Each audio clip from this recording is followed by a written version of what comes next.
Well, good evening, everybody, and welcome to Nick's Wednesday night quiz. Sorry, a little bit late there getting online, but never mind. We're here at long last. I was just making sure I got both my microphone and my camera set up correctly. I didn't want to start with the wrong default camera and the wrong default microphone, but never mind. We're here all the same. Now, as a lot of you, I'm sure, will know, there's a big match tonight on the football, so probably there might be one or two teams down as Manchester United are playing in the Europa League final tonight. However, as I can see, Ian Miller's just joined us, so I'm sure a number of people probably got one eye on the football at the same time. Doesn't mean to say you can't do the quiz and enjoy it at the same time. That's if you're capable of multitasking, multi even. Right, let's just see who's joined us. So first of all, we've got Ian. He's just joined us. So good evening, Ian. I hope you're keeping well and all is well at your end. We've got Jed and Tracy have also just joined us. They're saying checking in from a nice evening in sunny Burton. Well, I'd like to say it was the same in Rugby. It's probably better than it has been most of the afternoon because it's been pretty grey. However, a little better now. No, that's not it. Well, it might be later. It's not on at the moment, but... right, who else? Mike Yates has just joined us. He's saying good evening all. So good evening to you, Mike. I hope you're well, keeping well. And Mike Roberts has also just joined us. So good evening to Mick and Bev, now online. Sarah saying, hi, Nick. Only 3.5 of us tonight. Russ is watching the football. As I was mentioning, Sarah, he can multitask, I'm sure. So Russ, here's to you. My brother Greg's having some kind of party round at his house. Football party, that is. He's got all his close family going round, and they're having a barbecue in the back garden, I think, and watching the football at the same time. Not quite sure how they're doing, but never mind. Faye's just joined us saying, hey, Nick and Lydia, hope you're well. Gosh, what a busy week. Can't believe it's hump day already. That's fair enough, Faye. I hope you're all right, keeping well. So we've got the first part of the Booby Prize girls have already signed in. Now then, as for tonight's round, well, surprisingly or not surprisingly, we're starting off. First round is entitled Wednesday, the 26th of May. Wednesday, the 26th of May. That gives you 16 possible answers in round number 1. Round number 2 is a very straightforward and pretty easy history round. Round number 3 is a food and drink round, which I know a lot of you enjoy. Round number 4 is entitled Codes, something to do with codes. Round number 5, which I know the Weak Links enjoy, is a rhyming pairs round. And finally, we have a round of general trivia just to keep you all going. So we've got Clive and Janet, the teasers, have just joined us. And evening, Nick, and everybody. Been dire up here, but fairish now. Well, I think it's about the same here, actually. Clive and Janet, it's been rather overcast most of the day since lunchtime. We had a fine morning, but it got steadily worse. But evening, there's a few little blobs of blue cloud outside that I can see. Not a lot, but never mind. Penny's just joined us. She's saying good evening all. So good evening to you, Penny. I trust the weather's probably better where you are. We'll have to see. Clive's just joined us. An evening. I like to watch the match wearing the team strip, but it hasn't arrived from Spain. That's fair enough. That's fair enough, Clive. Well, we will see. Villarreal, eh? Never mind. It should be a big match tonight. I don't know what time's kick-off. Does anybody know? Are we going to catch the end of the game or not? It's probably, I don't know what time it starts. I have no idea. Anyway, right, we've got 25 people online at the moment. Now, last week was a very close-fought battle. In the end, we had PRS and the Quizzy Rascals both ended up on a fantastic 64 points. They were last week's winners. However, just behind them, we had Carol Green and Home Alone 6. Some fantastic performances. They both managed 62 points apiece. On 61 points, we had a whole plethora of team. We had Latham House Lockdown. We had the Teasers, we had Ian and his bottle of Shiraz, we had Mick Roberts and Bev, and we had Pick and Mix, all of which managed a fantastic 61 points. Then we had Split Difference, they ended up on 60.5 points. And then we had Jane and Graham Gifford, ended up on 60 points. So it's an extremely close fought battle last Wednesday, so we'll see. What's that? What's Faye put? Eating a birthday cake, dairy milk bar tonight. It's an Aussie import. Would recommend. Oh, well, that's fair enough. That sounds good to me. Now then, I wonder what... Oh, Jackie's just joined us. So Jackie and Faye, I've now got a team and raring to go. And Ian, what are you drinking tonight? Are you on the whiskey or something? I'm on a bottle of Citra from Oakham's, very tasty IPA. A bit sharp and bitter for a lot of people, but never mind, I quite like the stuff. Let me just run through those rounds again, as we've got plenty of time before we start tonight. We start off tonight with a first round is entitled Wednesday the 26th of May. Wednesday the 26th of May. Round number 2 is a history round. Round number 3 is a food and drink round, round number 4 tonight is entitled Codes, something to do with codes. I hope you're good at code breaking, you lot. Round number 5 is rhyming pairs, where there are 5 sets or 5 answers rhyme with the other 5 answers. And finally, we have a general trivia round, just to keep you on your toes. Now, Carol's just joined us. She's saying, Carol Green, Cornish Tyke here. A lovely evening. So, Carol, you'll have to let me know how your quiz went at the weekend, because I understand, wasn't it Sunday you were doing a quiz out with the girls somewhere? I'm not sure, or the boys. Yeah, you'll have to let me know how your quiz went. Gates Reservoir, lovely beer. Oh, that's what Jed's on, is he? That sounds good. Gates Reservoir. Never had it, I have to say, but never mind. Or does that mean it's from Gates Reservoir? No. Or is it Gates Reservoir Brewery? Or is it just from Gates Reservoir? James put, evening, Nick and Lydia, on my own tonight. It'll quickly become apparent who the brains of the household was. Oh, well, that's fair enough.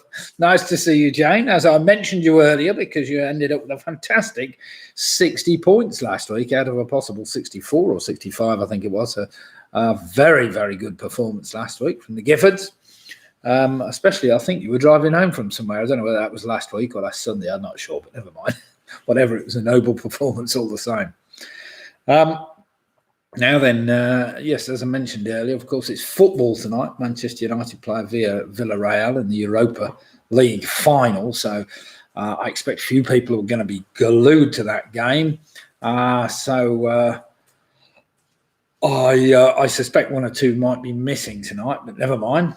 It should be a good contest tonight there. As I say, I don't know what time kickoff is. Somebody might be able to help me, but never mind. Ian saying, my plumber came round earlier and said, I'm going to have to replace your toilet. So I wee on him.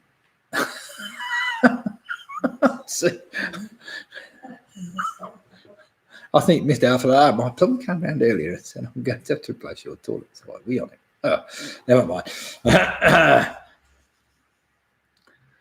James put, if I manage half of that this week, I'll be amazed. Oh, well. Chris has just joined us. So good evening, Chris. I hope you're keeping well and raring to go tonight. Jed saying, yes, Gates Brewery, local beer. Right, we must try that. John O'Rourke, the famous 5, have just joined us. So good evening, John and Hillary. I hope you're both keeping well and raring to do battle tonight.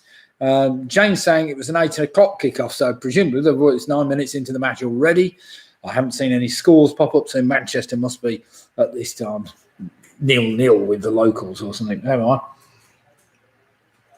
Carol Green is just reminding me, good quiz, raising money for local girls football team. My team won 60 out of 70, bottle of wine each for them winners. Well played, Carol. You see, it's all the practice you've been having over the last month or 2. You can't complain about that. The last year, actually, but never mind.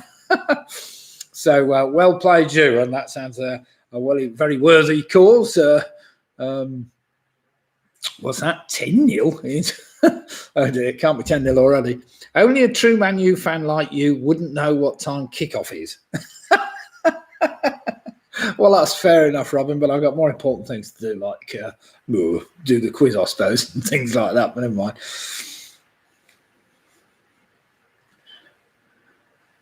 That bugged me in a way I can't put into words.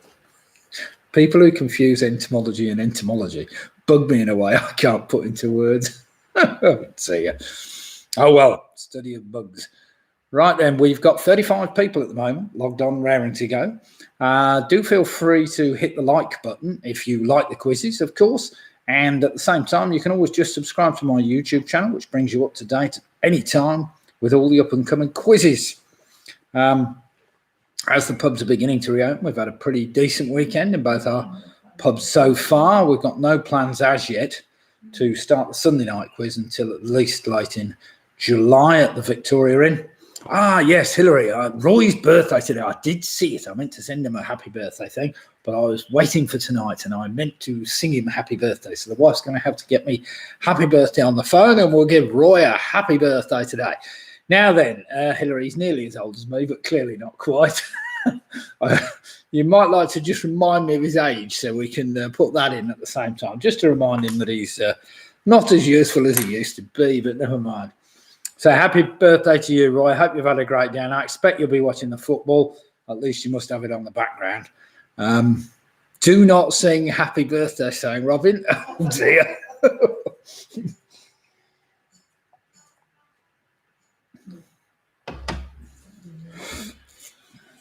What's that? What kind of cheese is best for beckoning a grizzly?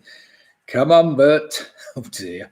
Oh, dear, oh, dear. Jackie, see, I'm drinking slightly flat tonic water, peppered up a bit. To you.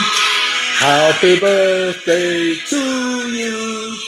Happy birthday, dear Roy. Happy birthday to you. There we are. That's all the singing you're going to get off, mate. Oh, well played. Happy birthday, Roy, and may it long continue. What's that? Martin Davis. Hi, Nick. Only Martin and Tina tonight. I was 58 yesterday to add to the... Oh, that means I've got to sing it again. Definitely got to sing it to Martin as well. So Roy saying thanks. Now, Georgie and Rory have just joined us, and Linda from the Yorkies. So good evening to them. Here we go. Wait a minute. I can see it coming. And you shouldn't ask a lady her age. Michelle's just joining us. Good evening to Michelle. She's saying hello from Crick. It's James full component tonight. So we've got Michelle, James and Charlie all present and correct, raring to go. Ian's saying go for a quick drink. I don't blame you, Ian, either. We've got 2 minutes to go. So let's now we've got 40 people now logged on, 15 likes, which I like to see. Obviously the likes went up quickly as I was singing there, so anybody that's enjoying my singing, I can see PRS are loving it. Happy birthday, Roy and Martin from Cornwall. Oh, Roy and Martin. Well, happy birthday, Roy and Martin. I hope you're watching, and happy birthday to you as well. So we've got a few birthdays this week. Have you got that birthday thing again? I'm going to play it again. I've got to sing it again, haven't I, for Martin and Tina? So I presume Martin, what is he? I think only Martin and Tina tonight. I was 58 yesterday to add to the birthdays. How I see. Are you that young, Martin? You retired years ago, didn't you? Look far older than me, surely. Far younger than me. Oh, dear, oh, dear.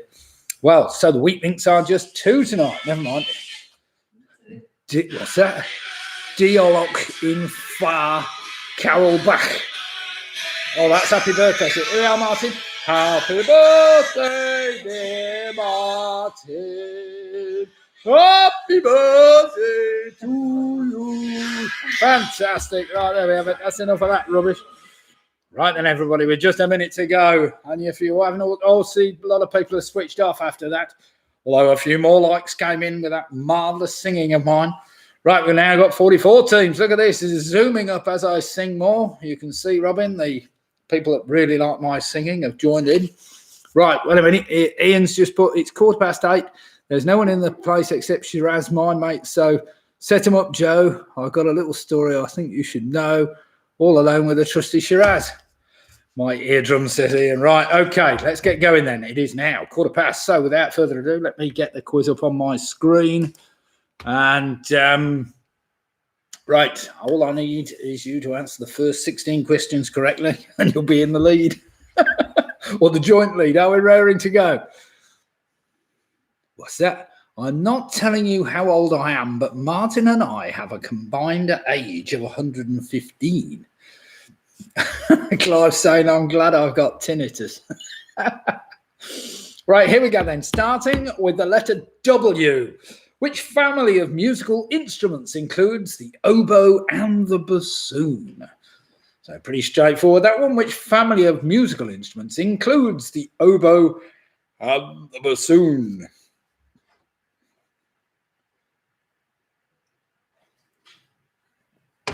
Now the sun's coming out. Cloud is clearing. We've got blue sky over Rugby at long last. Question number 2, including a Best Picture Oscar. How many Oscars in total did the 1997 film Titanic receive? Starts with the letter E, so it's possibly a good choice of 2 there. So including a Best Picture Oscar. How many Oscars in total did the 1997 film Titanic receive?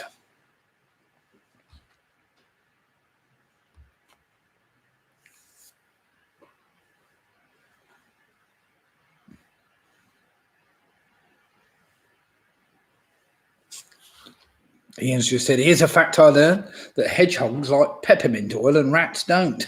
That's fair enough. Question number 3. What is the only word in the English language that ends in the letters MT? So what is the only word in the English language that ends in the letters MT? I'm sure we've had that before at some time in the dim and distant past. So either that I was going to say, I was going to give it away then, but never mind, I didn't.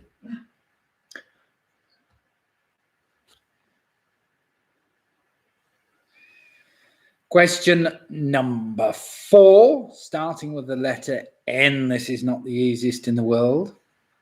Ian Wilson. Ian Wilson, you're not supposed to put the answers down.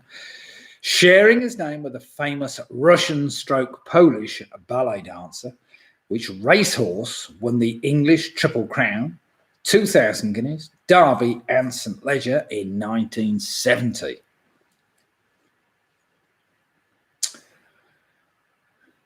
So question number 4, sharing his name with a famous Russian/Polish ballet dancer, which racehorse won the English Triple Crown in 1970? Starts with the letter N. And I say famous Russian/Polish because he was actually born in Russia, but he considered himself Polish. So who am I to argue?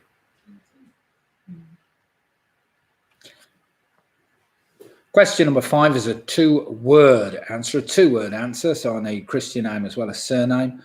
Who was the first Hollywood actress to demand and receive a fee of $1 million for a single film role? So 2-word answer, starting with the letter E. So who was the first Hollywood actress to demand and receive a fee of $1 million for a single film role?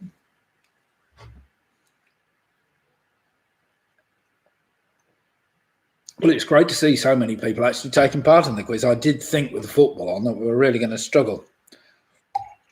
But never mind.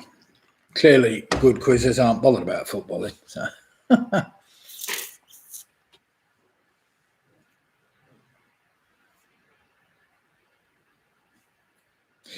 So question number 6, a bit wordy, it needn't be this long, but never mind. Formulated and negotiated among the delegations from the Allied Big Four at the Dumbarton Oaks Conference in 1944, the United Nations was created in which US city?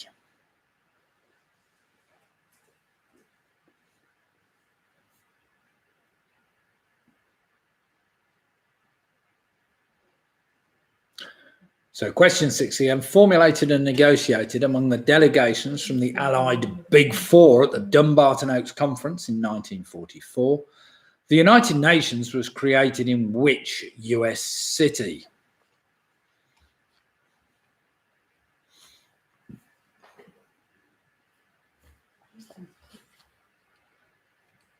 What's that?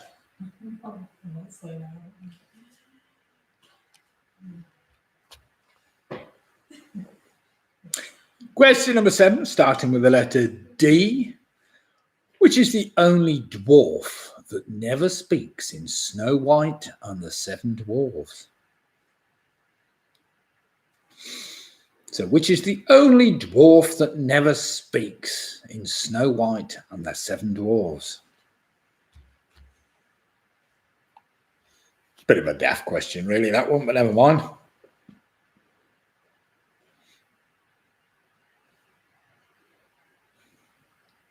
Question number 8, a bit more technical for all you engineers, starting with the letter A. What name is given to the rotating part of an electric motor or dynamo, which mostly consists of coils of wire around a metal core? So question 8 again, what name is given to the rotating part of an electric motor or dynamo, which mostly consists of coils of wire around a metal core?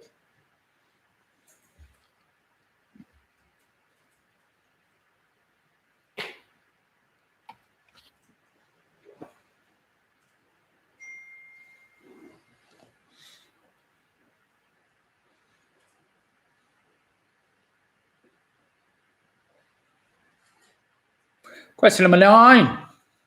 What popular website was founded by 3 former employees of PayPal in 2005 and bought by Google for $1.6 billion in 2006?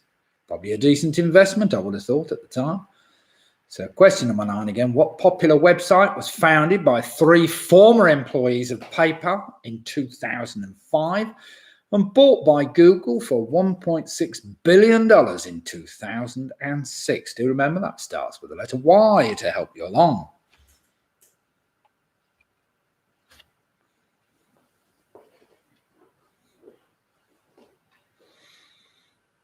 Question number 10, remember, this has got to start with the number 2, which makes it a bit easier for you. As in the 26th, number 2, how many shillings would you have found in a guinea? Pretty straightforward question, that one. So how many shillings would you have found in a guinea? You might have the number in the next question.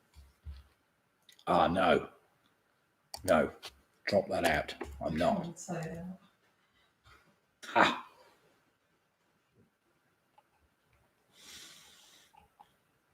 Question number 11 starts with the number 6. It's pretty straightforward, this one. Which historic US route was dubbed the Mother Road by novelist John Steinbeck? So question 11, which historic US route was dubbed the Mother Road by novelist John Steinbeck?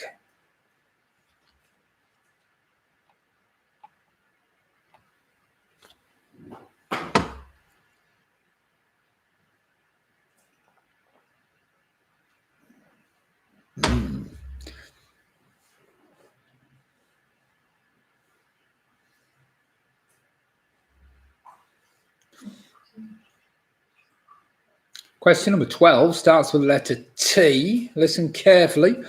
What word for a wealthy and powerful business person comes from a Japanese word meaning great lord or great prince? So question 12 again. What word for a wealthy and powerful business person comes from a Japanese word meaning great lord or great prince?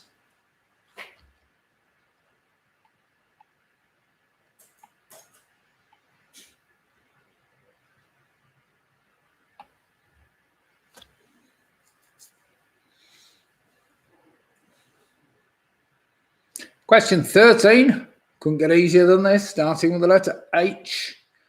Which famous sailor was born in 1758 at Burnham Thorpe in Norfolk?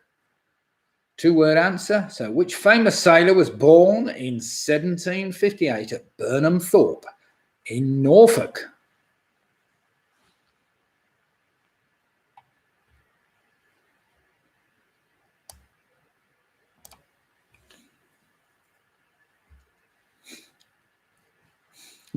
You read number 13. There's a lot of honks in it. Yes. Don't worry about it. Question number 14 is a bit of a daft question. I was looking for the noisiest city in the world last night, and it turned out a bit of a nightmare because everybody seems to think there's different noisy cities, but never mind. According to The Guardian, which honk-happy city has honked its way to the top of the decibel charts? A survey done by the local Population Control Board revealed that one of the city's busiest crossings averaged 18,857 honks in 24 hours, or one honk every 5 seconds. All I need to know is the name of that city. Starts with the letter M, which may well help you. So question 14 again, according to The Guardian, which honk-happy city was honked its way to the top of the decibel charts? A survey by the local Pollution Control Board revealed that one of the city's busiest crossings averaged 18,857 honks in 24 hours, or one honk every 5 seconds. That's a stupid fact, isn't it?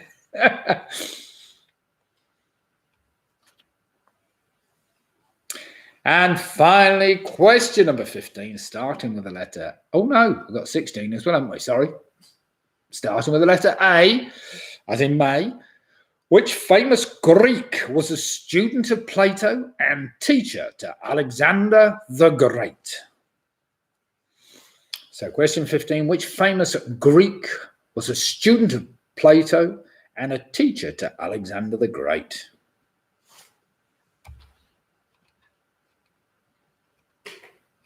Perhaps I should have called him Grecian, I suppose.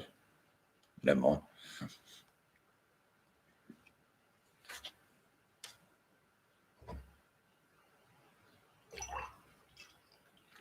And finally, question 16, dedicated for Carol Green, this one. What is a semi-hard cow's milk cheese made in Cornwall?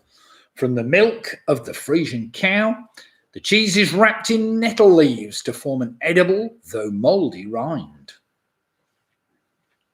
Sure, we've had that before, haven't we? So what is a semi-hard cow's milk cheese made in Cornwall from the milk of the Frisian cows? Cheese is wrapped in nettle leaves to form an edible, though mouldy, rind. Do you remember that starts with the letter Y?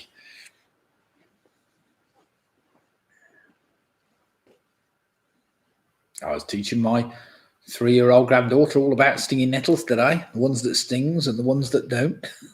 Don't like it, said Carol. Oh dear.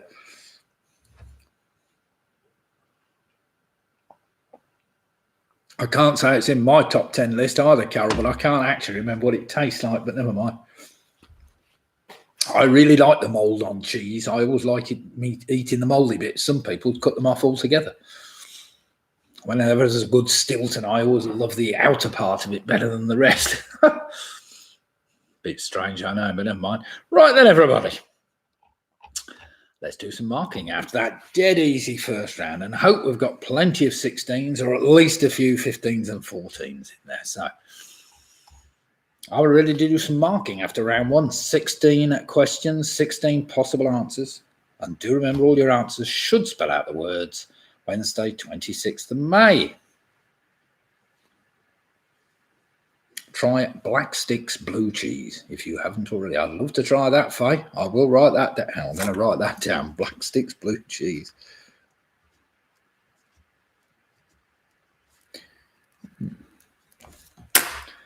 Right then, here we go. Starting with the letter W, that family of instruments, of course, with the woodwind.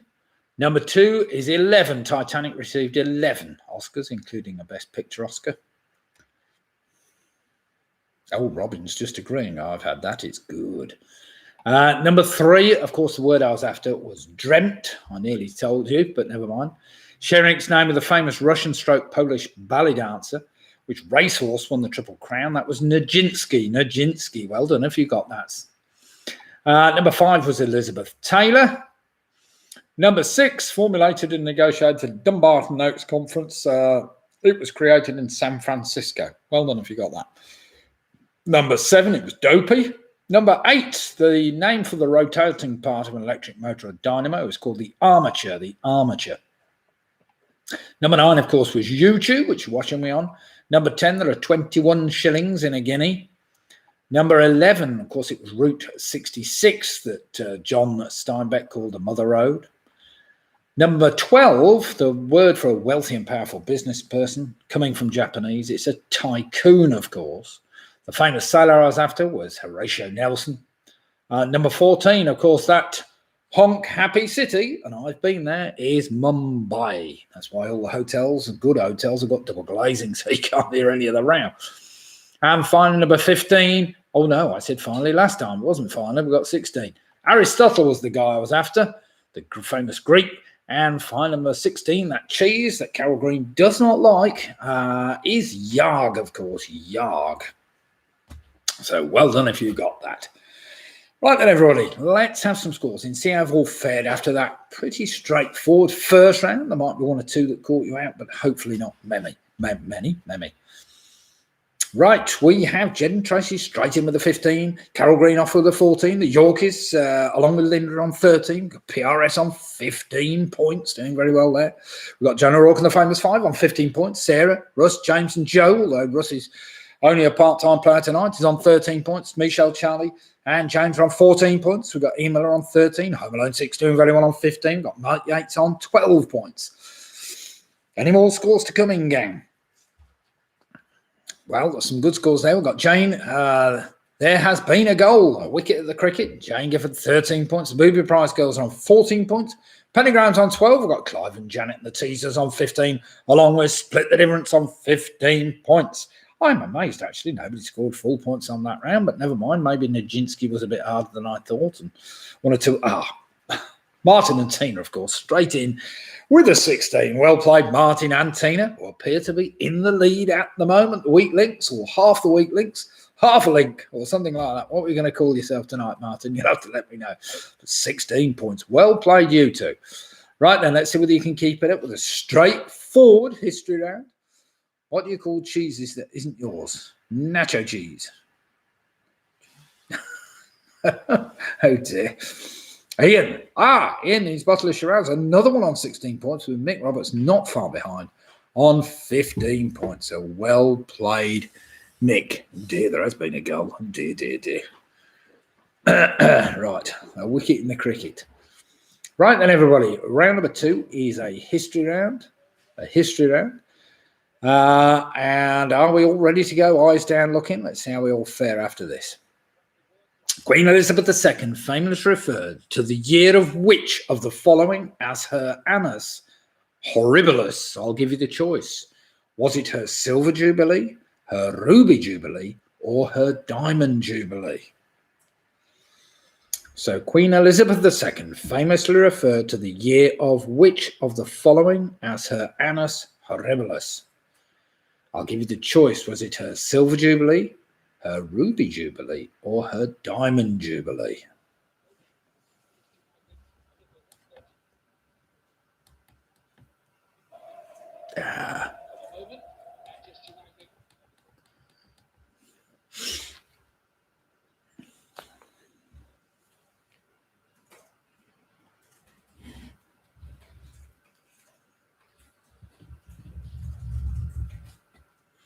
Listen carefully, question number 2. Plenty in this one to give you a few clues.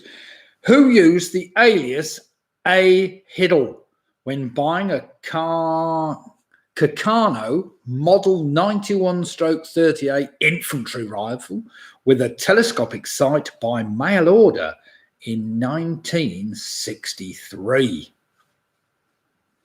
There's plenty of clues in that one. So who used the alias A. Hiddle when buying a Kakano Model 91/38 infantry rifle with a telescopic sight by mail order in 1963?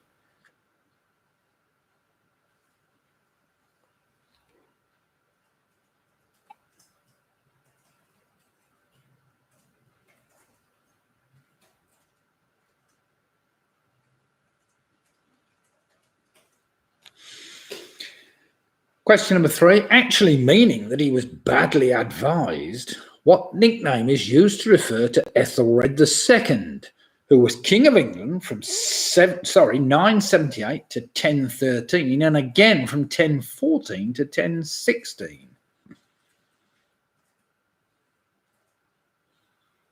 So question 3 again, actually meaning that he was badly advised. What nickname is used to refer to Ethelred II, who was King of England from 978 to 1013, and again from 1014 to 1016?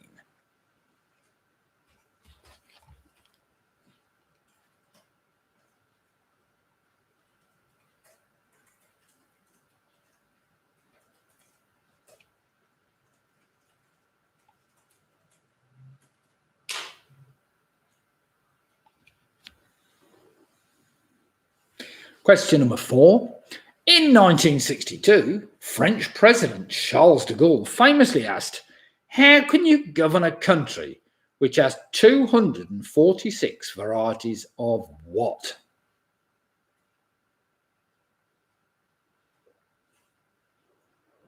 So in 1962, French President Charles de Gaulle famously asked, "How can you govern a country which has 246 varieties of what?"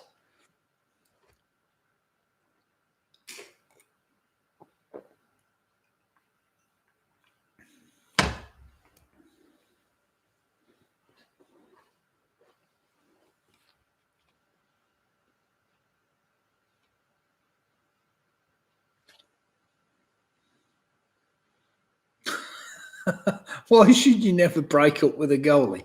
Because he's a keeper. Oh dear. Dear.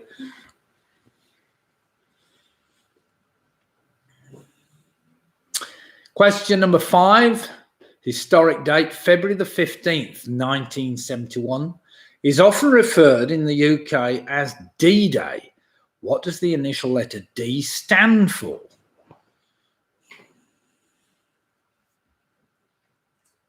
So February the 15th, 1971 is often referred to in the UK as D-Day. But what does the initial letter D stand for in this?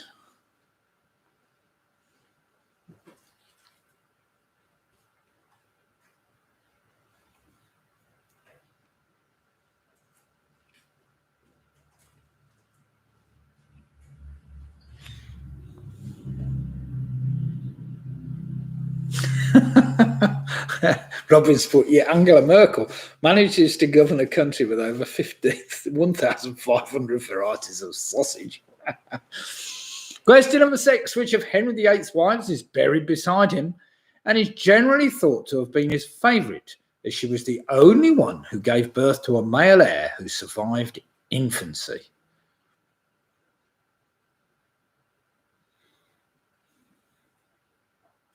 So question 6 again.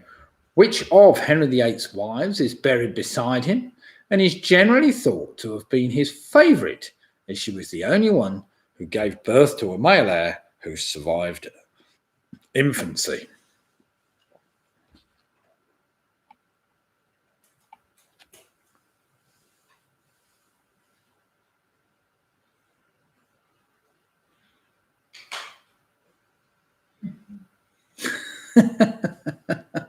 Oh dear.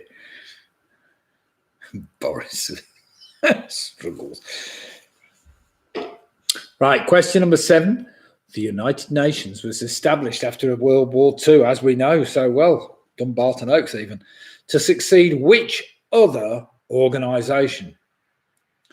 So question 7 again. The United Nations was established after World War II to succeed which other organisation?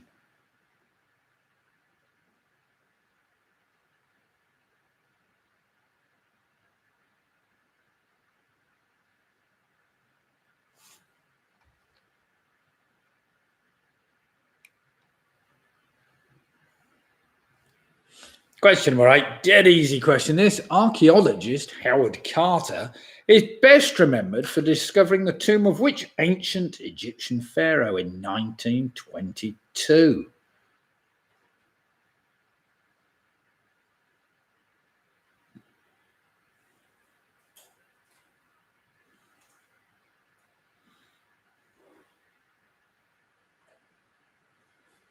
So question 8 again. Archaeologist Howard Carter is best remembered for discovering the tomb of which ancient Egyptian pharaoh in 1922?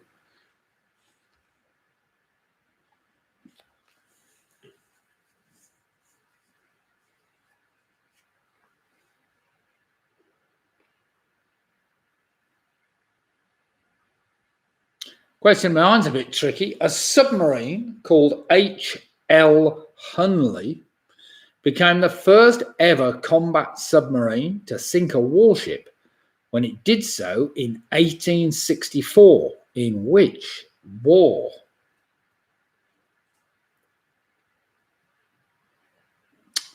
So question 9 again. A submarine called H.L. Hunley became the first ever combat submarine to sink a warship when it did so in 1864. In which war?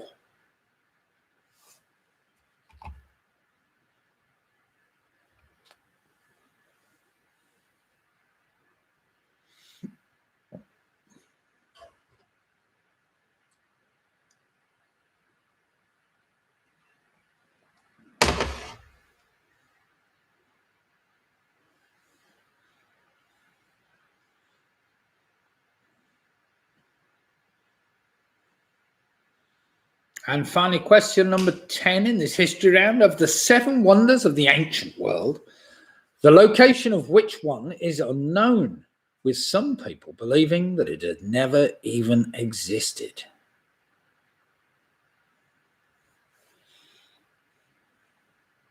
So question number 10 again. Of the 7 wonders of the ancient world, the location of which one is unknown, with some people believing that it never even existed?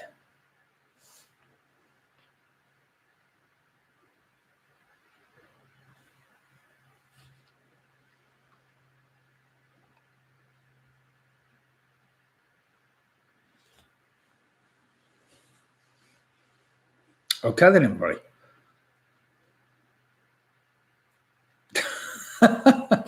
He's just put, I used to be addicted to the hokey cokey, but then I turned myself around.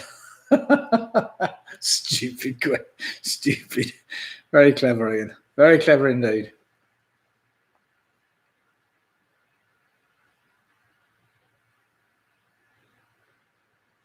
Right then, everybody. Let's see how you've all fared with that round. I trust we don't need any more time. You must have an answer down for most of those.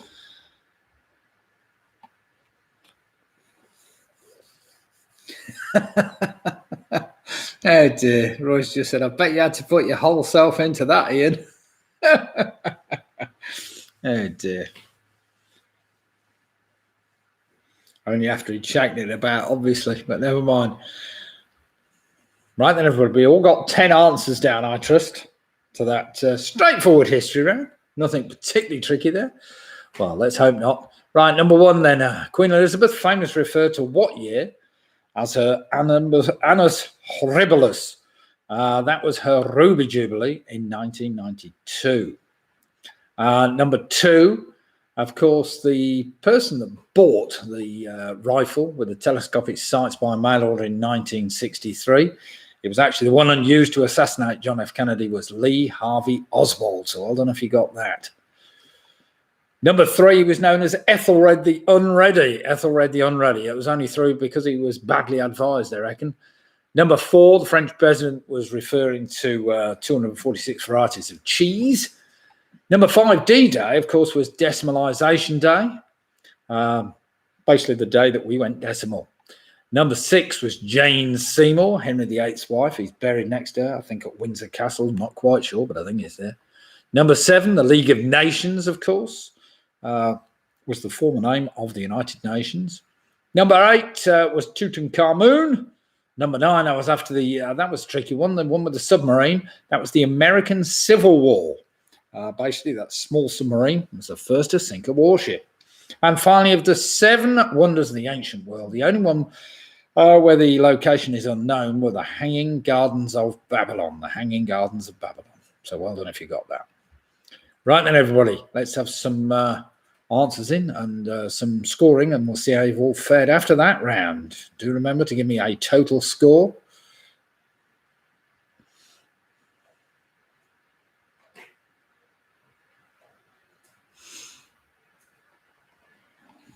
before we go into the next round, which is entitled Food and Drink. Food and Drink. Right then, we've got straight in Clive, Janet the Teasers on a very respectable 25 points.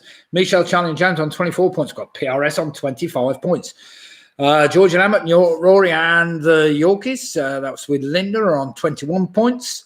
As is Sarah, Russ, James and Joe on 21 points. Ian Miller's also on 21 points. We've got Jen and Tracy on a fantastic 25 points, along with Mick Roberts on 25 points. Home Alone 6 are on 25 points. Split the Difference, 25 points. Penny Graham's on 20.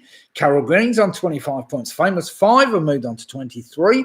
Mike Yates is on 20. Martin Davis said, thanks to the military question, we got 25. Well played, Martin.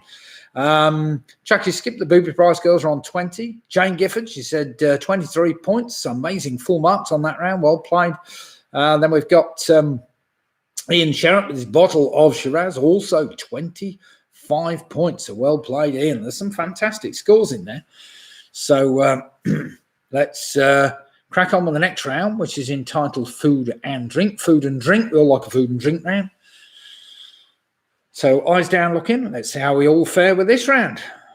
Question number 1. What soft drink brand made by Britvic has a name that is similar to the chemical formula for water, but with a slight change to highlight its fruit juice content?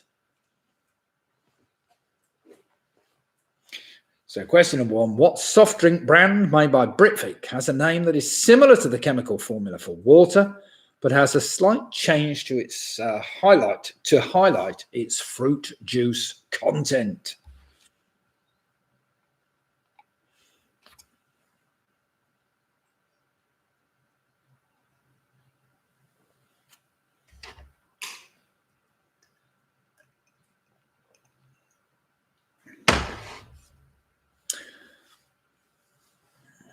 Question number 2. Enriched with additional ingredients such as meats, cheeses, or vegetables, what is the main ingredient of the traditional Italian frittata?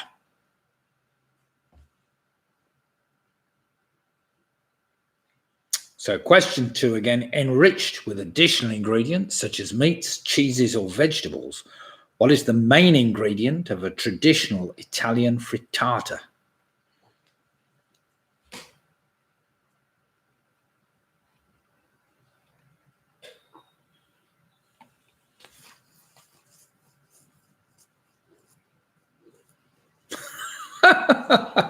Ian's just put, I was wondering why the ball kept getting bigger and bigger. Then it hit me. Oh dear. Question number 3. What old English word meaning scrap waste is used to refer to the organs of a butchered animal which are used as food?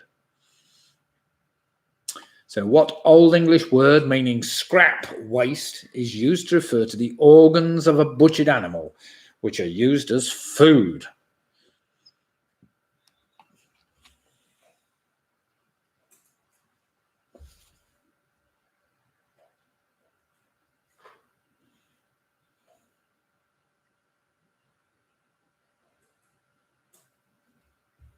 Question number 4. Which city in France is famous for its mustard, in which vinegar from the traditional recipe is replaced by the acidic juice of unripe grapes?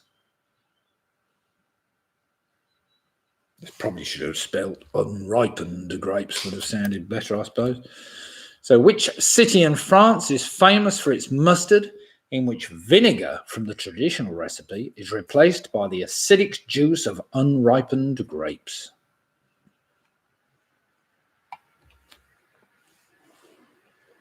No, not at the moment. It's half time. No, you can have it back.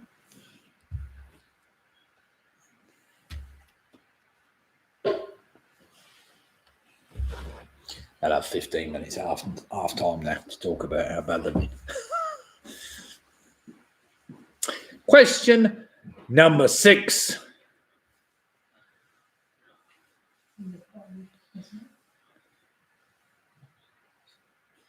Oh, dear. Robin's just said, I always go to my old mate McDonald to get my medicines. It's because he's a pharmacy. Oh, dear. Question number 6. Producing over 1 million tonnes in 2020, which European country is by far the world's largest producer of olive oil? It's an interesting fact. So question 6 again. Producing over... have I missed one out? Yeah, change them around, Liz. Sorry. So this is number 5. Sorry, I've got them the wrong way around. I will change them around myself. Bother. Easy done my end. So question 5 again. Producing over 1 million tonnes in 2020, which European country is by far the world's largest exporter of olive oil? Would you credit it?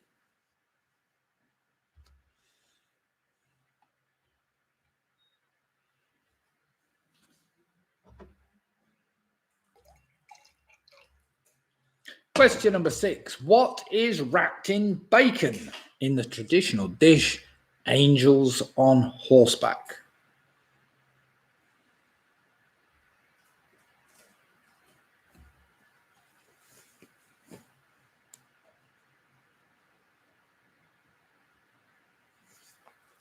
Yes, but what goes black, white, black, white, black, white, a Newcastle fan rolling down a hill? See. So question 6 again. What is wrapped in bacon in the traditional dish Angels on Horseback?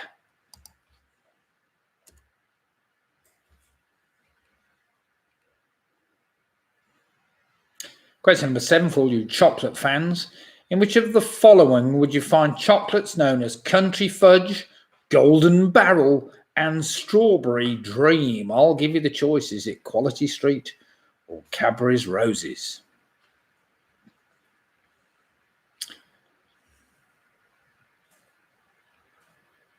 Don't like them either, said Carol.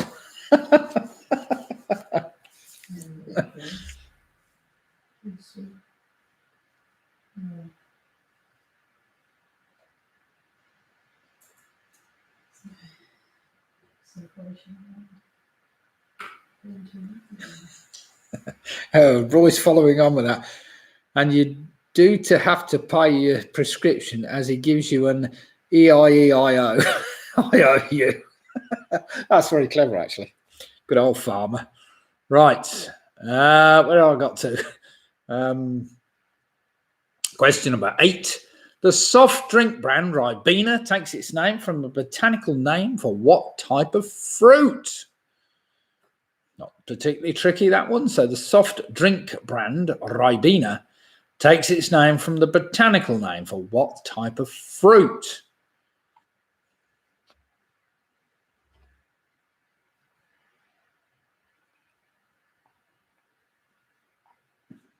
Question number 9. Together with sugar or syrup, what juice is added to whiskey to make a traditional whiskey sour? So question 9 again. Together with sugar or syrup, what juice is added to whiskey to make a traditional whiskey sour?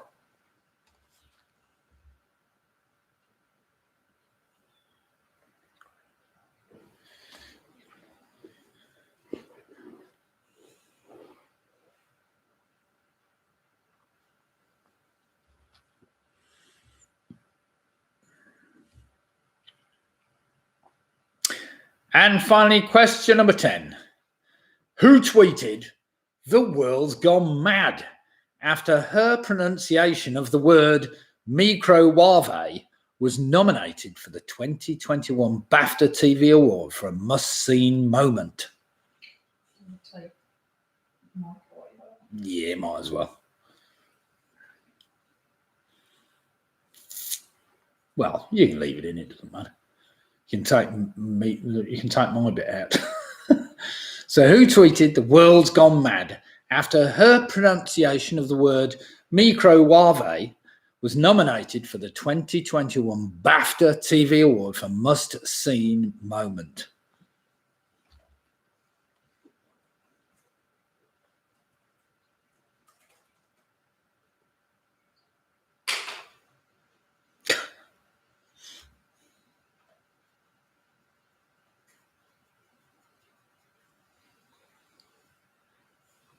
Olive salami is here to say.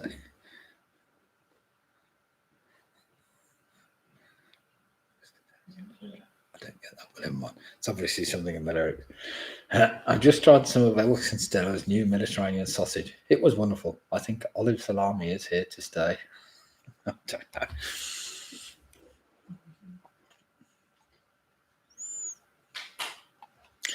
Right, everybody. That was 10 questions on food, something to do with food or food and drink.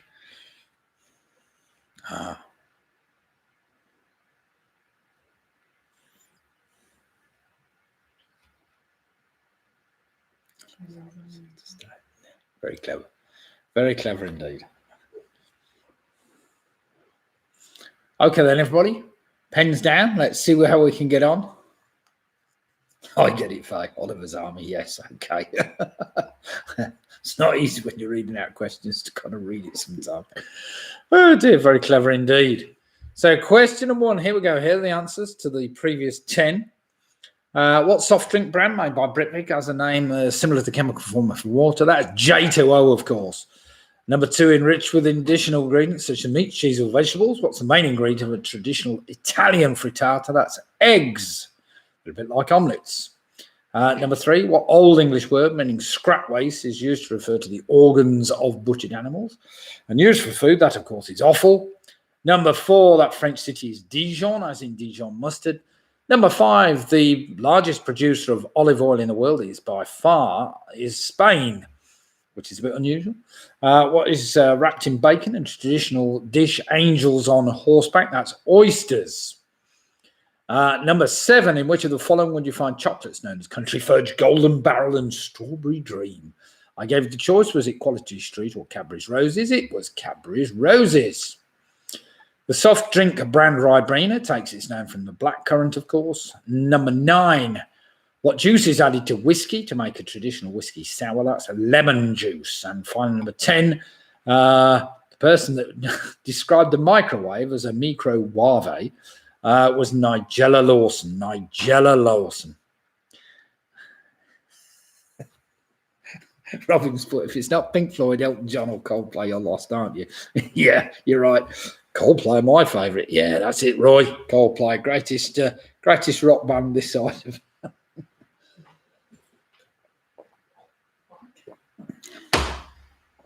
Right then, everybody, let's have some scores in. Jane Gifford straight in 32 points. That's some going, Jane. Mick and Bev on 34 points. Also, the teasers on 34 points. John O'Rourke and the Famous Five moved on to 31, with Georgie Lambert and the Yorkies on 30 points. Ian Miller's now on 29 points. Home Alone 6 doing really well tonight on 34 points, with Jed and Tracy on 35. Michelle, Charlie and James are on 33 points, with Ian and his bottle of Shiraz on 35 points. Carol Green's also moved on to 35 points. Penny Graham's now moving to 29, with Mike Yates on 26. Split the difference and moved on to 35 points, with Martin and Tina now on 31 points. The Booby Prize girls have moved on to 28. PRS doing very well, also on 35 points. So we've got a few teams there with 35s tonight. That's winning scores so far. However, there's a lot of you on 34s and 33s. So hanging in there and we'll see how we fare before we get to the end. Now, round number 4 is entitled Codes. We've got 10 general knowledge questions themed around or something loosely to do with codes. Not all of them particularly obvious, but never mind. So round on codes. So eyes down looking. I'm just going to open a bottle of tin of beer even.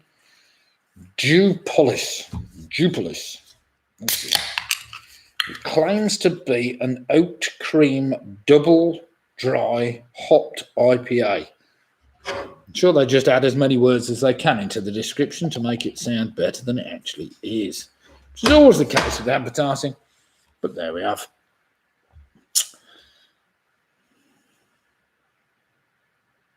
Right then, question number 1 in the code round, centered around the attempts to crack the German Enigma code in World War II. What was the name of the real-life person played by Benedict Cumberbatch in the 2014 film The Imitation Game? And a good film it was. So question 1 again, centered around the attempts to crack the German Enigma code in World War II. What was the name of the real-life person played by Benedict Cumberbatch in the 2014 film The Imitation Game?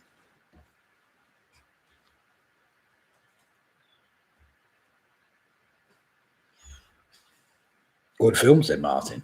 And it was a good film. If you haven't watched it, it's well worth it. Question number 2. I was only thinking about this the other day and it popped up. So here we go, so to speak. Consisting of small black squares on a larger white square, what can be scanned by a camera to display information or to open a web page? What do the letters Q and R stand for in QR code? Ian's put, why do grasshoppers watch football? They prefer cricket. Oh dear. So question 2 again, consisting of small black squares on a large white square, what can be scanned by a camera to display information or open a web page? That can be displayed, blah, blah. What do the letters Q and R stand for in QR code?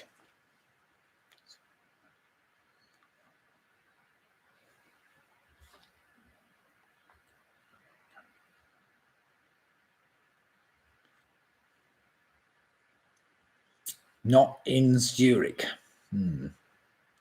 Maybe not. Probably not in China either.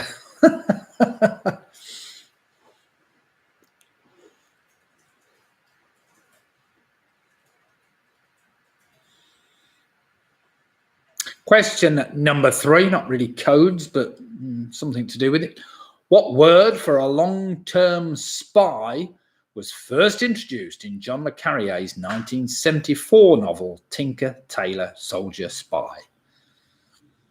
So question 3 again, what word for a long-term spy was first introduced in John le Carrier's 1974 novel, Tinker, Tailor, Soldier, Spy? Ugh. Sorry, I'm a question behind there.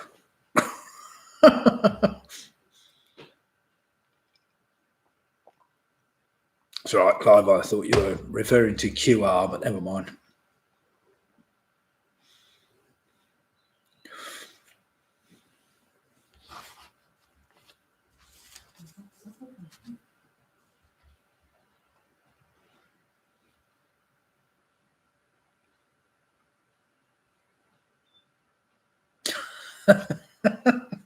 Faye's just put, my husband's kicking me out because he's fed up with my animal puns. Okay, I said, I'll pack up my bags. Oh dear, very clever. Question number 4. Who wrote the 2003 novel, The Da Vinci Code, which was made into a 2006 American mystery thriller film of the same name, directed by Ron Howard? So question 4 again. Who wrote the 2003 novel, The Da Vinci Code, which was made into a 2006 American mystery thriller film of the same name, directed by Ron Howard?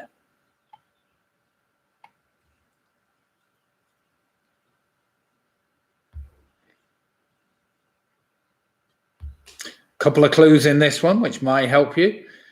W1A1AA is the postcode of which famous London Art Deco building, which was built in 1928. That'll help you. There's a bit of a clue in that one.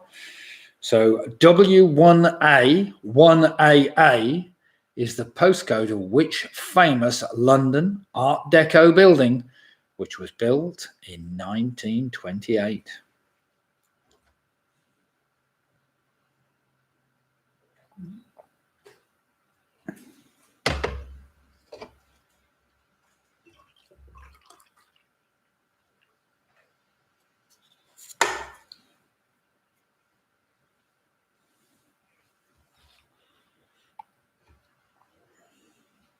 Question number 6. What was the first name of the American with the surname Morse who invented Morse code? So question number 6 again. What was the first name of the American with the surname Morse who invented Morse code?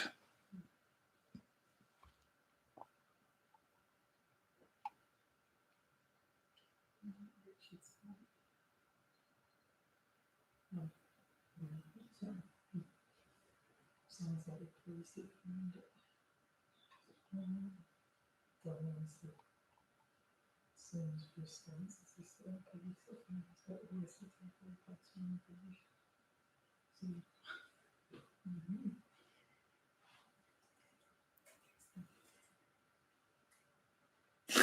Inspector, said Jane.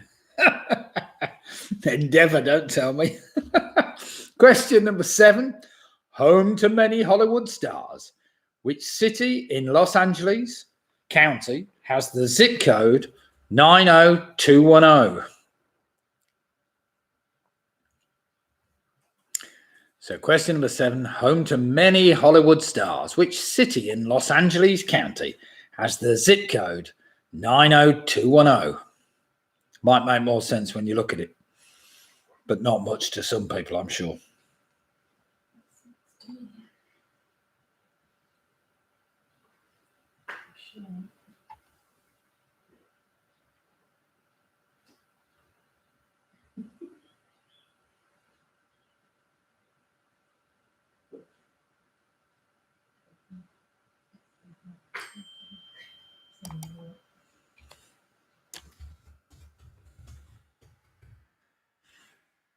Question number 8, costing 1 penny at the time, which well-known code was first published in 1931 and contained just 21 pages of advice.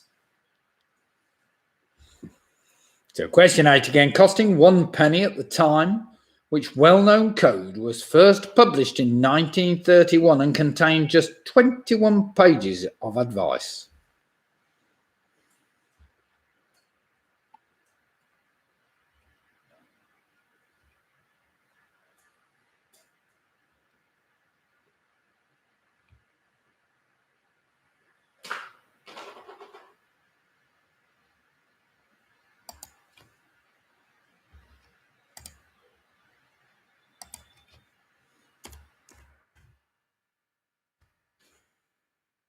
Question number 9, a game I've never played this. How many different colours of pegs are used in the code-breaking board game Mastermind? So question 9 again, how many different colours of pegs are used in the code-breaking board game Mastermind?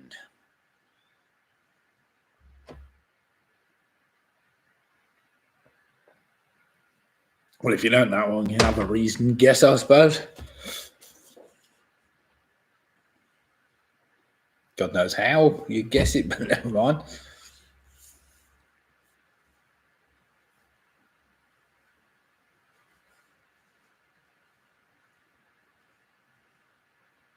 And finally, question number 10, another film question. In which 1992 film starring Jack Nicholson does a character called Colonel Nathan R. Jessup admit in court that he ordered a code red?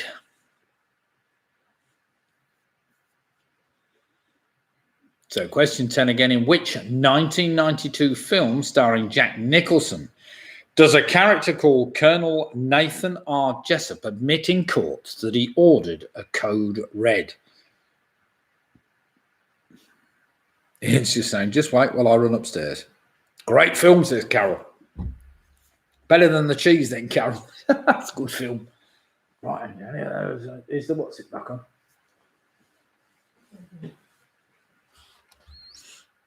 Right, that's the end of the magnificent round on codes. So I don't need to give you much longer on that, I don't think.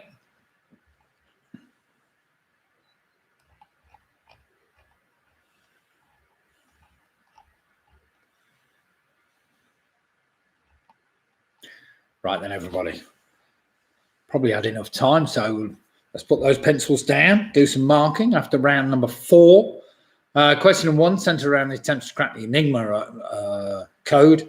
Benedict Cumberbatch played Alan Turing, of course.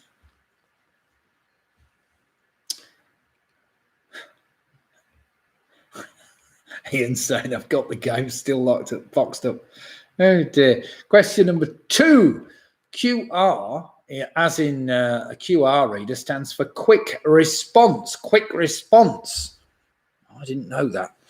Did today. Number 3. What word for long-term spy was first introduced by John le Carrier? That's a mole, of course, a mole. Number 4 was Dan Brown. Dan Brown wrote the Da Vinci Code. Number 5, W1A1AA is the postcode for which famous London Art Deco building, which was built in 1928. That was Broadcasting House, or the headquarters of the BBC. Number 6, what was the first name of the American with the surname Morse who invented Morse code? That was Samuel Morse. Number 7, home to many Hollywood stars, which city in Los Angeles County had the zip code 9210? That's Beverly Hills. Beverly Hills. Well done if you got that. Number 8, of course, costing a penny in 1931. It was the highway code. Number 9, how many different colours of pegs are used in the code-breaking board game Mastermind? That's 6, apparently. And finally, number 10, that 1992 film starring Jack Nicholson was called A Few Good Men. A Few Good Men. So well done if you got that. Right then, everybody, let's have some scores in after that exciting round on code breaking. Let's see how we've all fared.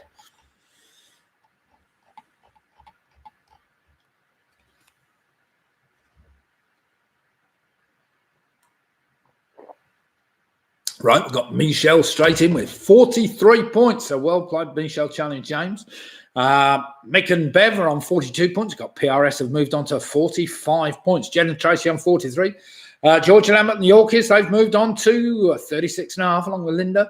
Martin Davis said 41 for us. That's a great score, along with 45 for Ian Sharrett.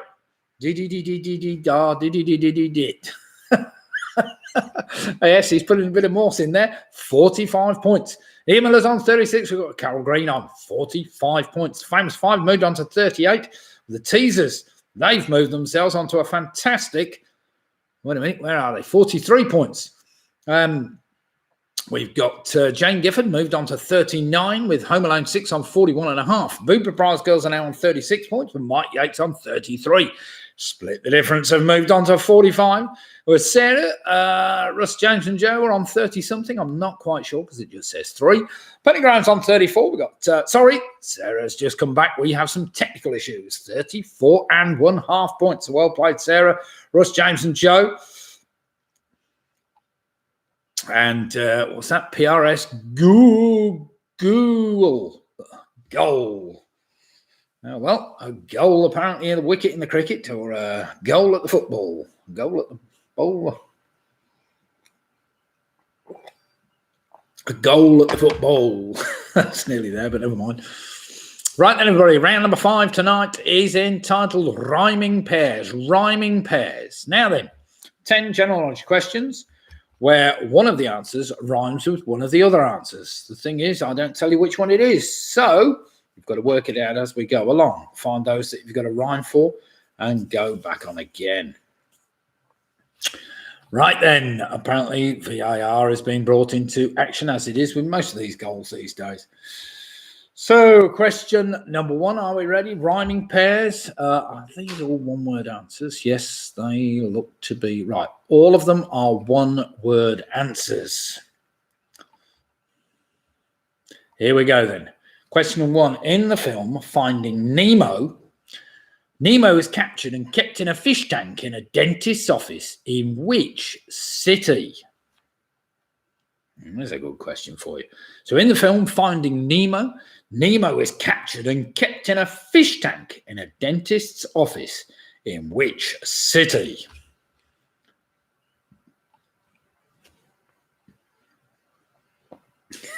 The ref was waiting till the money went into his account. That's fair play, Robin. Oh dear. Question number 2. With a population approaching 80,000, what is a railway town and civil parish within the ceremonial county of Cheshire in England? So question number 2, with a population approaching 80,000, what is a railway town and civil parish within the ceremonial county of Cheshire and England?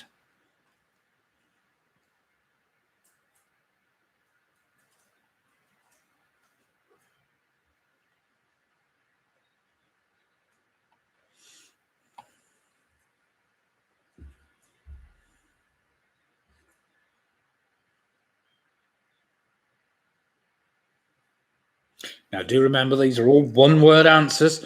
So question number 3, Jamie Starr, Joey Coco, Alexander Nevermind, and Christopher have all been pseudonyms used by which famous American singer-songwriter who died in 2016? So question 3 again, Jamie Starr, Joey Coco, Alexander Nevermind, and Christopher have all been pseudonyms used by which famous American singer-songwriter who died in 2016?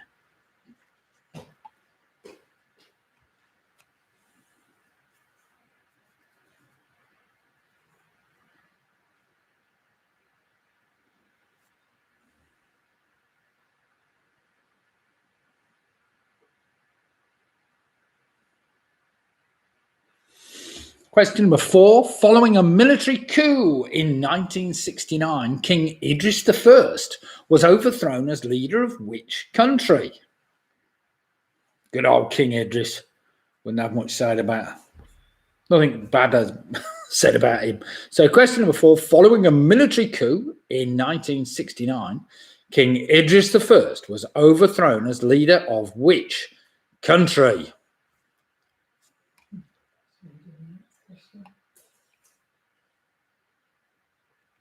What's that? Reading the band. Reading the band. Oh, yes, we could be in trouble with that one. So question number 5. What one-word title is common to top 10 hit singles by Leona Lewis, Pink, and your favourite, Coldplay? So question number 5. What one-word title is common to top 10 hit singles by Leona Lewis, Pink, and Coldplay? Could have been Pink Floyd, couldn't it? And Coldplay, I suppose, but it wasn't.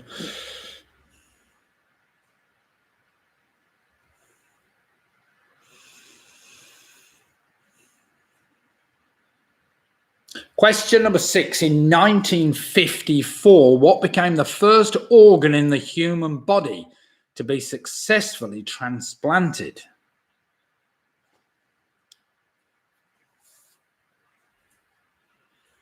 So question number 6, in 1954, what became the first organ in the human body to be successfully transplanted?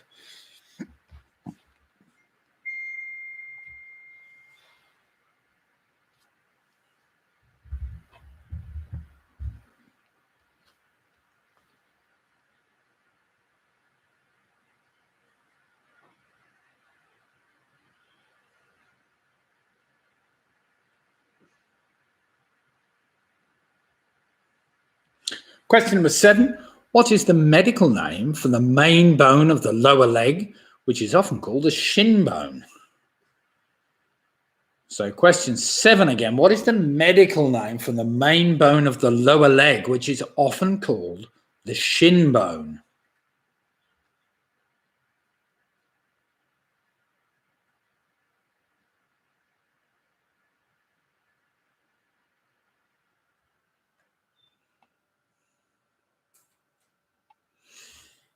Do remember you're looking for a pair to rhyme somewhere, so that might rhyme with something else if you're lucky. Question number 8. In the Edward Lear poem, The Owl and the Pussycat, the title characters use a runcible spoon to eat slices of what fruit? Very nice fruit as well. I should know. I stole some from over the road only some year ago. I didn't steal it. So in the Edward Lear poem, The Owl and the Pussycat, the title characters use a runcible spoon to eat slices of what fruit?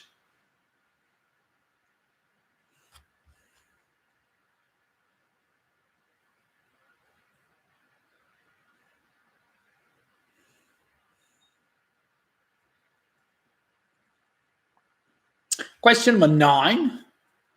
What word was finally removed from all decimal coins in 1982? So question 9 again. What word was finally removed from all decimal coins in 1982?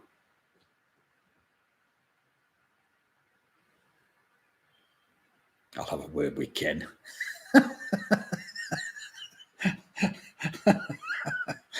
Oh dear. You know what I'm on about, Ian? stealing fruit.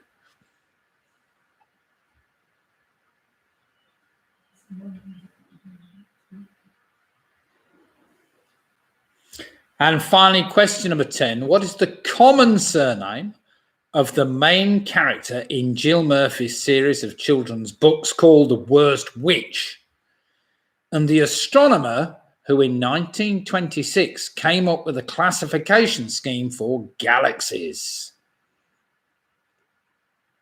Just a need to know the surname, of course. So what is the common surname of the main character in Jill Murphy's series of children's books called The Worst Witch, and the astronomer who in 1926 came up with a classification scheme for galaxies?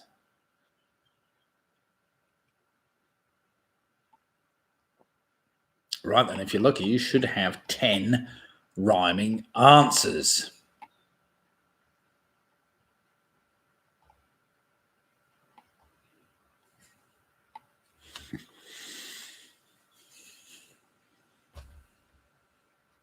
I will give you a minute to try and work those out because they are not all very apparent and not all particularly straightforward, but never mind. Let's see how you've fared.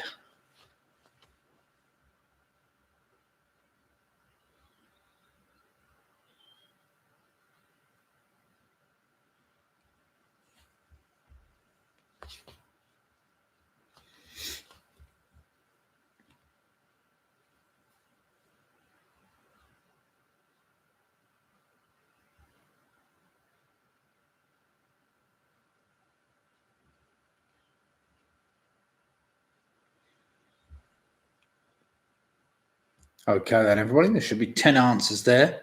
5 should rhyme with another 5 if you're lucky. If you're not, you're struggling, you'll just have to put the one down that you think's right.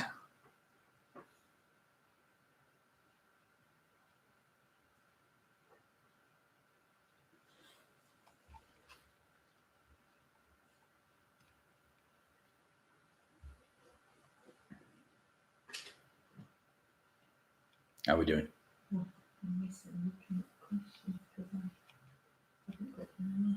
Oh, sorry.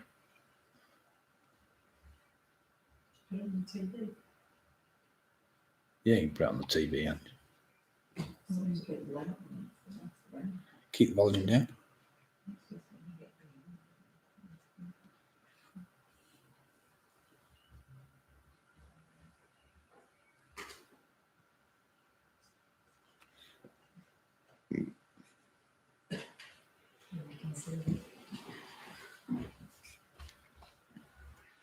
Right then, everybody, do we need any more time? Just put in the column if you do need a little bit more time. Just put in the chat column if you need a bit more time.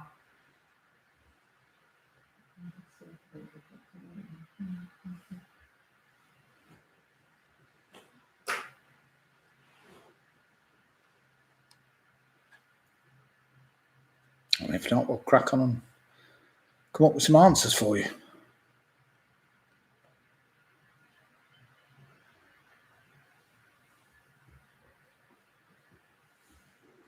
Ian's asking for a little bit more. I will give you a bit more because this is not easy, a bit tricky.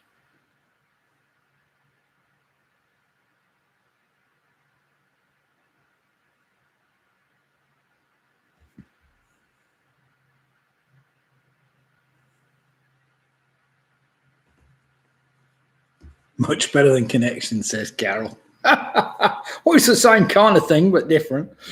Oh, dear.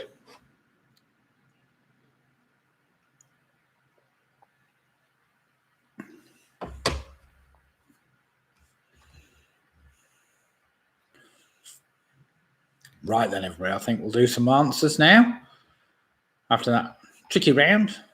And the answers are as follows. Right then, in the film Finding Nemo, Nemo is captured and kept in a fish tank in the dentist's office in which city?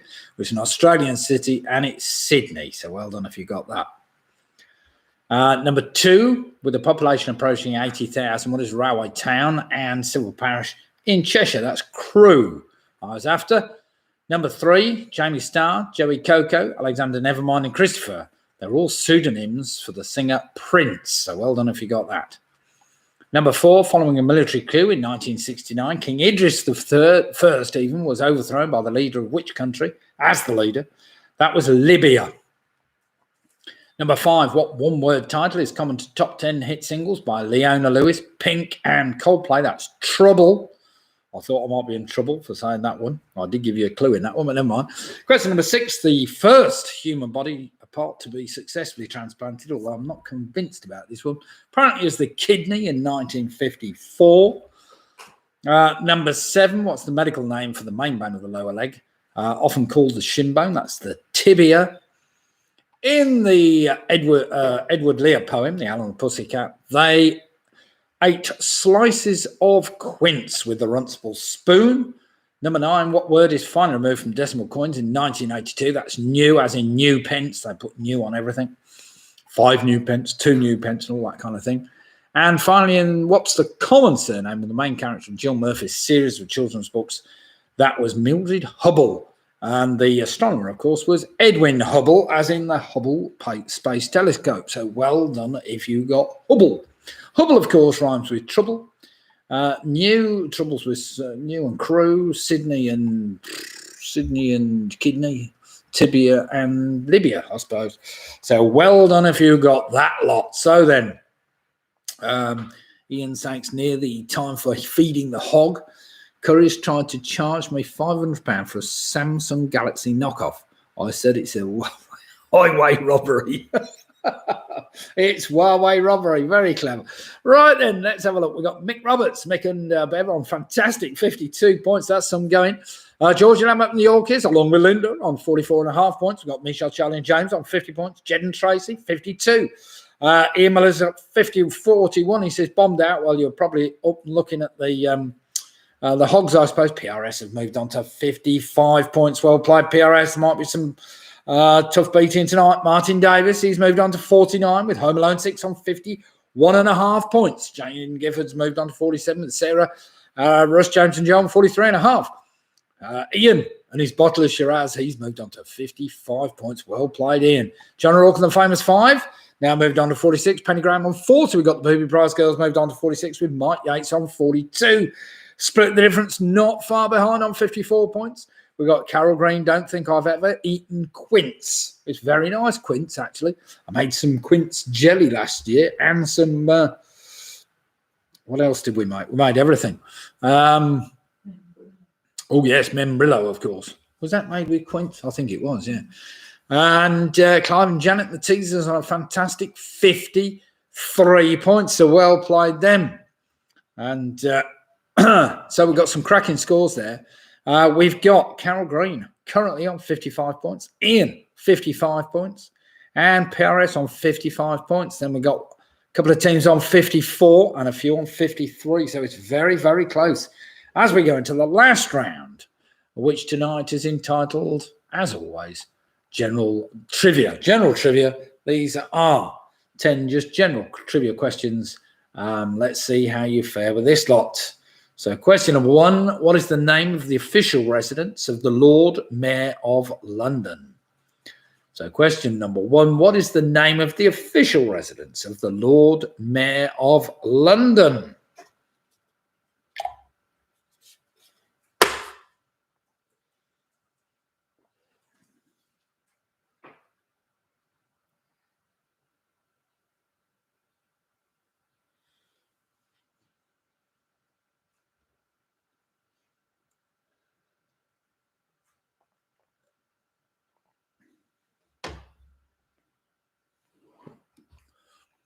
Question number 2.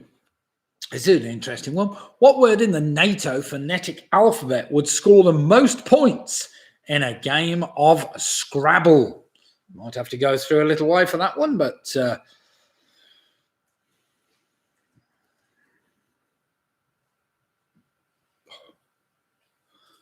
which word in the NATO phonetic alphabet would score the most points in a game of Scrabble? I will give you a second to try and work that one out because that's a bit tricky.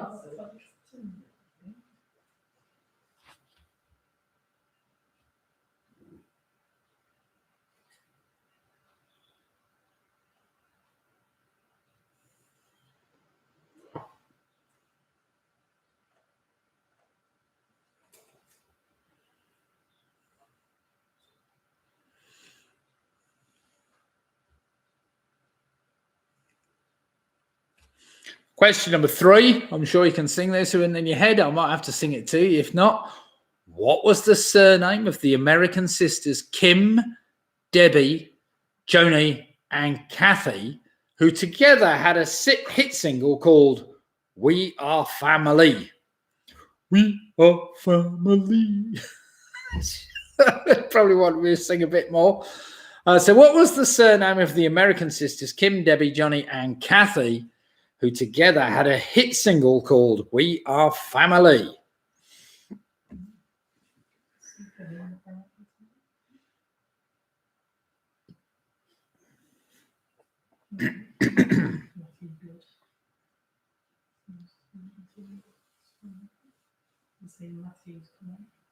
What's that? Supermoon Tonight appears in 5 minutes according to my app. Well, I don't know, it can appear in 5 minutes flat, but never mind. Supermoons indeed. They used to be called full moons in my day. Question number 4. In which country was tennis player John McEnroe born? On February the 16th, 1959. Just let me staple the vicar is my family. Oh, I remember that one. Just let me staple the vicar.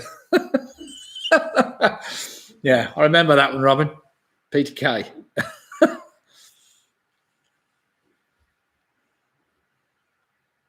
So question 4 again. In which country was tennis player John McEnroe born in the February 16th, 1959? Puts him a couple of years younger than me. Lucky devil.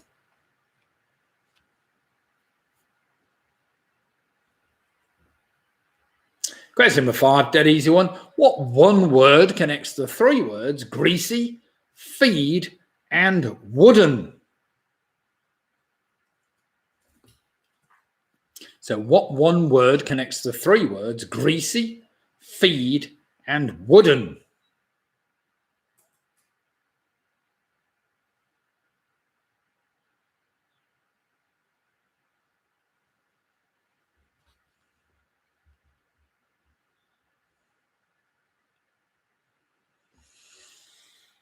Question number 6 goes back to that assassination in 1963. What make and model of car was JFK or John F. Kennedy in when he was assassinated in 1963?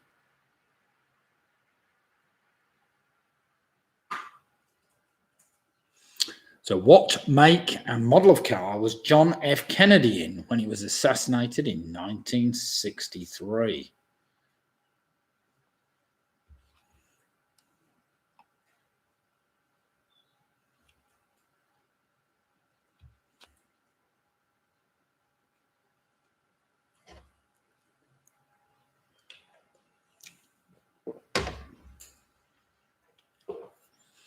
Question number 7. In the world of Cockney rhyming slang, what type of financial document is a Gregory Peck? So question number 7 again. In the world of Cockney rhyming slang, what type of financial document is a Gregory Peck?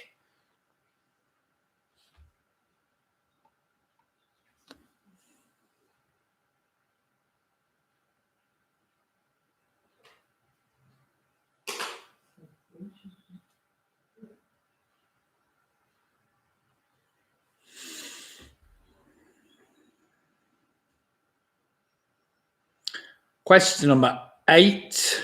In Norse mythology, what name was given to the female warriors who carried the bodies of heroes from the battlefield to feast in Valhalla? So question 8 again. In Norse mythology, what name was given to the female warriors who carried the bodies of heroes from the battlefield to feast in Valhalla? What's that?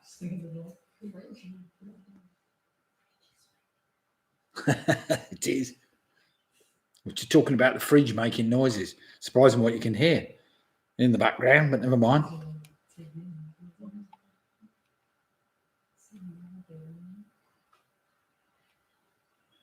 Question number 9. According to the nursery rhyme, If the third little piggy had roast beef, what did the fourth have?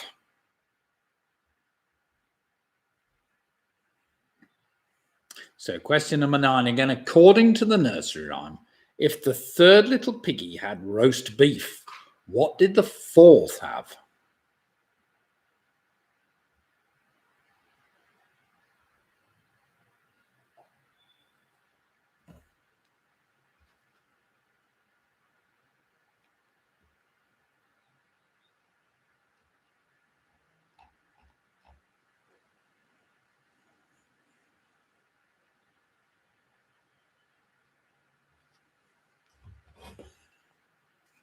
And finally, question number 10, just for Mick Roberts, speciality subject.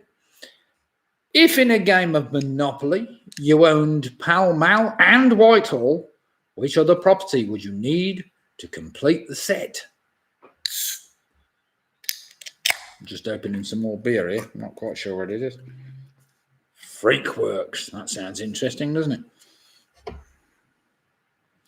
So in the game of Monopoly, if you owned Pall Mall and Whitehall, which other property would you need to complete the set? Now, it's been a very close competition tonight between a number of teams. So let's see how I've fared with that little lot there. Most of those were just good general knowledge questions, I think, but we'll see. Some were a bit of trivia.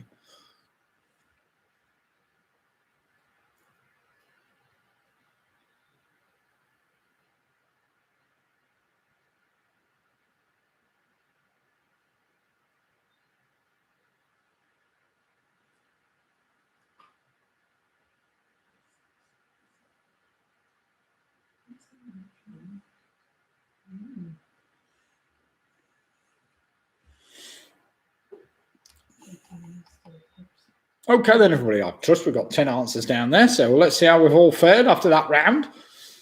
Do remember, we have another quiz Sunday night. It will be 8 for 8:15 as usual. And you're all welcome to come and join us with your answers then. So let's just see how we've got on with this little set then. So 10 questions on general trivia. We started off number 1. What's the name of the official residence of the Lord Mayor of London? That's called the Mansion House. The Mansion House. Number 2, which word in the NATO phonetic alphabet would score the most points in the game of Scrabble? That is the word whiskey. It would actually score 20 points, according to my thing here. 3, what was the surname of the American sisters? Of course, they were better known as Sister Sledge. So that was the surname, was Kim, Debbie, Johnny, and Kathy Sledge. And they sang We Are Family, of course. Number 4, in which country was tennis player John McEnroe born? That was Germany. Number 5, what one word connects the 3 words greasy feed and wooden? That's a spoon. What was the make and model of JFK's car that he was assassinated in 1963? Well, it wasn't his car. It was obviously the country's car. He was assassinated sitting in a Lincoln Continental, Number 7, in the world of company rhyming slang, what type of financial document is a Gregory Peck? That's a check. Number 8, in Norse mythology, what name is given to the female warriors? They weren't better known as the Valkyrie. Number 9, according to the nursery rhyme, if the third little piggy had roast beef, what did the fourth have? That was none. The fourth little piggy had none. And the fifth little piggy went wee, wee, wee, wee, wee, all the way home. And finally, and finally, number 10, if in the game of Monopoly you own Pall Mall and Whitehall, which other property would you need to complete the set? Of course, that's Northumberland Avenue. Northumberland Avenue, not the waterworks. So well done if you got that. Right then, everybody, let's have some scores in and see how we've all fared tonight on that very exciting round. And you can all go and see the last 5 minutes of the football if you want to. Right, Carol Green straight in with 64 points. Well played, Carol. That is a fantastic score. Yeah, Robin's just saying to be nauseating pedantic. John McEnroe was born in West Germany. He was born in West Germany because his father was on an Air Force base at the time, as far as I know. Sarah, Russ, James and Joe, very respectable 50.5. Split the difference on 63. Very good attempt tonight. Martin Davis, 57. Not bad for the two of us. No, I agree, Martin. That's a great score. Jed and Tracy on 59 points. Well played, Jed and Tracy. Ian Miller with 48. PRS is 62 points. They bombed slightly on that one.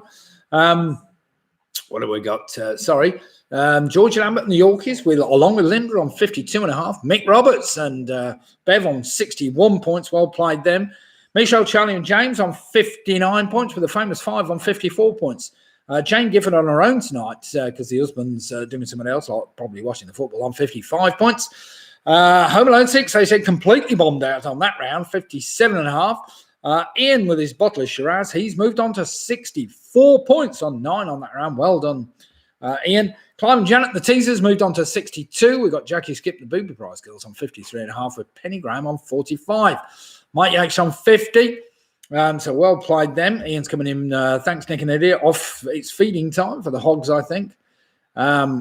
So it appears we've got a couple of 64s. We've got Carol Green on a fantastic 64 points. Split the difference in 63 points. PRS 62 points.